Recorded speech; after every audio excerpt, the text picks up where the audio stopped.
Sinuspinde nitong nakaraang linggo ng Department of Justice kasamang Interagency Council Against Trafficking o AYACAT ang 2023 Revised Guidelines on Departure Formalities. Sa panayam ng SMNI News kay DOJ Assistant Secretary Miko Clavano, ang naturang hakbang ay para bigyang linaw ang mga katanungan ng mga mambabatas at publiko sa naturang bagong kautusan. Magugunita na kinwestiyon ng ilang mambabatas ang bagong guidelines sa pagbiyahe palabas ng bansa ng mga Pilipino na anyay labag na sa right to travel. September 3 ngayong taon ang nakatakda sanang petsa sa pagpapatupad ng bagong guidelines. Kaugnay nito, naniniwala ang DOJ na mas naging magaan at madali ang proseso sa pagbiyahe ng ating mga kababayan kumpara sa 2015 guidelines. Ang pinaka-rason kung bakit namin muna sinuspinde yung implementation po ng guidelines ay gusto ho namin ma-clarify yung mga concerns po ng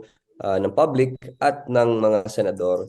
At sa tingin po namin dito sa DOJ at sa IACAT po, no, mas napadali po yung rules actually. Galing sa 2015, napadali ngayon dito sa 2023. Kung mabasa niyo po yung dalawa, at i-compare nyo po, mas napadali pa po yung ating proseso at yung mga requirements po natin. No? Actually, hindi po tama no, na tawagin natin requirements kasi pag sinabi nating requirements, required talaga at all costs kailangan nyo talagang dalhin yung mga documents.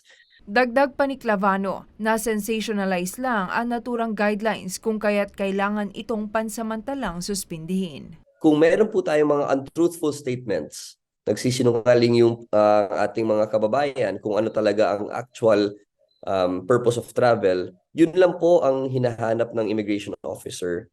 At kung tama naman po at sinasabi niyo po yung katotohanan na tourist po kayo or magtatrabaho po kayo sa labas at meron po naman kayong documents, ay wala naman po problema. Yung mga untruthful declarations lang po ang hinahanap ng immigration officer. So yun po yung gusto naming iklaro sa Senado at sa publiko na wala naman talagang problema yung rules. Medyo na sensationalized lang po. Sa kabila nito, sinabi ni Clavano na bukas sila sa kung anong magiging rekomendasyon ng Senado sa pagpapatupad nito. Sa huli, sinabi ng opisyal na ang layo nito sa bagong guidelines ay protektahan ang mga Pilipino mula sa human trafficking. Para sa Diyos at sa Pilipinas kong mahal, Jane Codnita, SMNI News.